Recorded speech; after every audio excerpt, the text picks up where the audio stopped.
अस्सलाम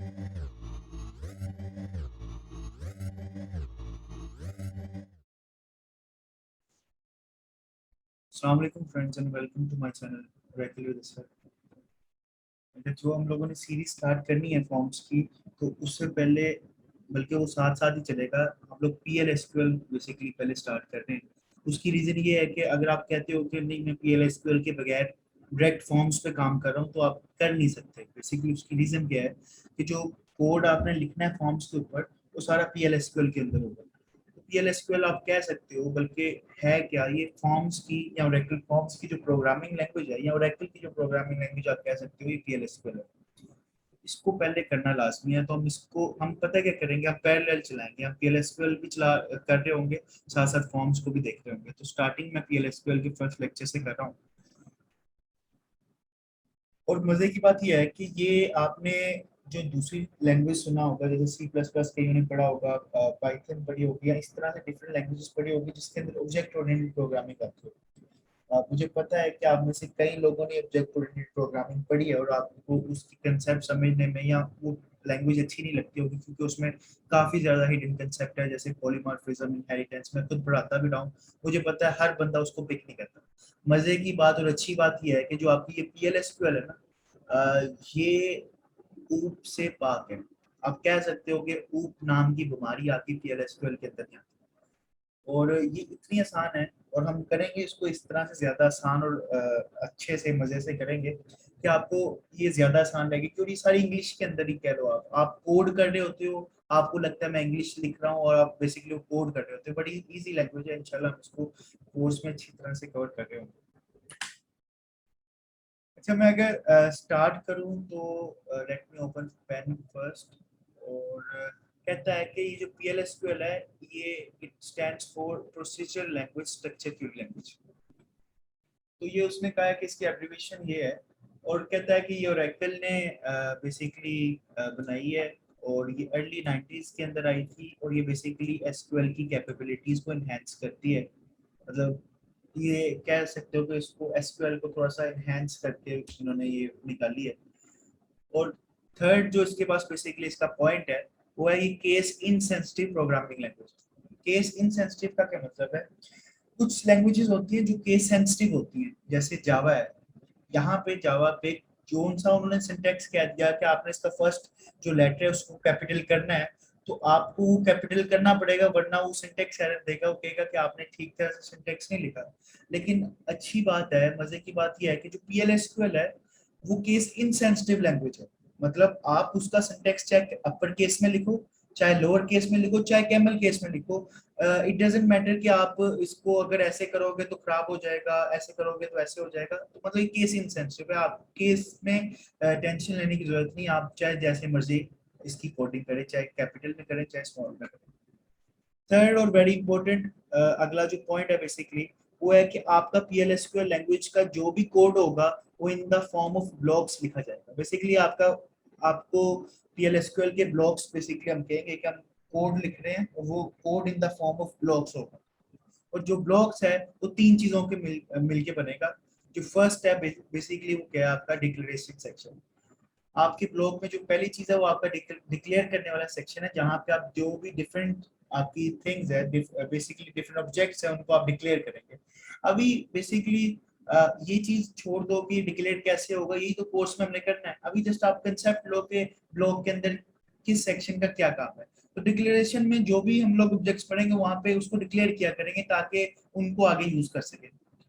execution section जो होगा हमारे पास, इसका क्या काम है? जितना भी लॉजिक वाला काम है, जितना भी हम काम परफॉर्म करना चाहते हैं अपने प्रोग्राम से, अपने फॉर्म से, जो भी एग्जीक्यूट करवाना चाह रहे हैं, वो आप इस वाले सेक्शन पे लिखेंगे। और थर्ड जो है वो क्या है? Exception handling section. Exception handling section में क्या होता है कि इन केस अगर आपका कोड नहीं चल पाता, जो मेन आपने एग्जीक्यूशन सेक्शन में लिखा हुआ है, आप चाहते हो अगर वो नहीं चलता, उसकी जगह पे एक्सेप्शन वाला कोड चल जाए, तो देन आप एक्सेप्शन हैंडलिंग सेक्शन भी कर सकते हैं यूज। तो ये मैंने जस्ट छोटे एक लाइन में इसको डिस्क्राइब किया। जब हम इसको डिटेल में करेंगे तो इसकी ज्यादा आपको अच्छी तरह से समझ लग जाएगी। अच्छा, इसको ही उसने आगे थोड़ा सा एक्सप्लेन किया, डिक्लेरेशन सेक्शन क्या होता है, एग्जीक्यूटेबल सेक्शन क्या होता है, और एक्सेप्शन हैंडलिंग क्या होता है। कहता है डिक्लेरेशन सेक्शन के बारे में कि this section start from keyword declare. कहता है ये जो सेक्शन होगा जब भी ये स्टार्ट होगा सबसे पहले डिक्लेयर लिखा होगा, इसका ये निशानी है कि आपका जो डिक्लेरेशन सेक्शन है स्टार्ट हो गया है।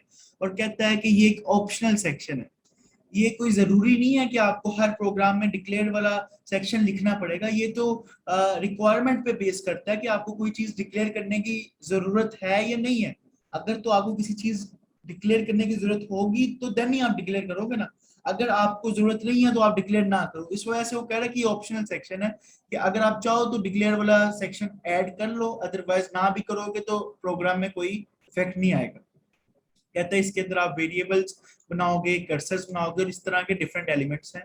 ये वेरिएबल कर्सर्स क्या होते हैं कोर्स में आगे पढ़ेंगे। जस्ट अभी हमने आपको थोड़ा सा, मैंने आपको कहा प्रैक्टिकल पॉइंट ऑफ व्यू से देखो, इंशाल्लाह हमारा प्रैक्टिकल कोर्स है, ये फर्स्ट लेक्चर ही थोड़ा सा ऐसे। नेक्स्ट हमारे पास कहता है जो एग्जीक्यूटेबल सेक्शन है उसमें कहता है कि वो बिगिन और एंड के दरमियान होता है। मतलब आपका एग्जीक्यूटेबल सेक्शन बिगिन से स्टार्ट होता है और लास्ट एंड के ऊपर होता है, दरमियान में इसके अंदर आपने वो सारी लॉजिक्स लिखी होती है जो आप चाहते हो कि मेरा प्रोग्राम वाला काम करे। और कहता है कि ये वाला आपका जो सेक्शन है ये जरूरी सेक्शन है, इसको आप स्किप नहीं कर सकते। और लॉजिक भी यही बन रही है कि असल में तो आपने यहाँ भी तो बताना है कि आपका प्रोग्राम क्या करे, तो अगर आप यही स्किप कर देते हो तो फिर तो प्रोग्राम कुछ करेगा ही नहीं। तो कहता है ये जरूरी सेक्शन है। और कहता है कि it consist of executable PL/SQL statement of program. कहते हैं इसके अंदर कोई स्टेटमेंट्स होनी चाहिए PL/SQL की, वो कुछ भी हो सकती है, लेकिन वो कहते हैं एटलीस्ट एक लाइन होनी चाहिए। ऐसा नहीं है कि आपने बिगिन लिखा और एंड लिखा और दरमियान में कुछ भी नहीं लिखा तो ये एरर देगा ऐसे। वो कहता है कम से कम एक PL/SQL की लाइन लाजमी होनी चाहिए उसके अंदर, ताकि उसको पता चल सके कि आपने कोई चीज एग्जीक्यूट करने के लिए कही है। अगर आप खाली कहोगे तो वो क्या करेगा, उसमें एरर देगा। कहता है अगर आपने जस्ट टेस्टिंग के लिए करना है और आपने कुछ भी नहीं अंदर लिखने के लिए आपके पास है तो जस्ट एक नल की कमांड लिख दो। आप अगर ऐसे NULL नल लिख के सेमीकोलन लिखते हैं, इसका मतलब है कि कुछ भी ना करो लेकिन आपने एक कमांड तो लिखी है ना। तो बिगिन और एंड के अंदर अगर आप चाहते हो ना कि कुछ भी ना हो, आप खाली नहीं छोड़ सकते, एटलीस्ट आपको नल की कमांड लिखनी पड़ेगी। अदरवाइज आप जो भी काम करना चाहते हो आप इसके दरमियान में कर सकते हो। और लास्ट हमारे पास क्या है, एक्सेप्शन हैंडलिंग। तो कहता है जो एक्सेप्शन हैंडलिंग वाला सेक्शन है ये स्टार्ट होता है कीवर्ड एक्सेप्शन के साथ। और ये भी कहता है कि ये ऑप्शनल सेक्शन है, अगर आप लगाना चाहो तो आप लगा सकते हो, अदरवाइज ये जरूरी नहीं है कि इसके बगैर आपका प्रोग्राम नहीं चलेगा। तो इंशाल्लाह आगे इसमें प्रैक्टिकल करेंगे तो आपको और ज्यादा इसका समझ आ जाएगी।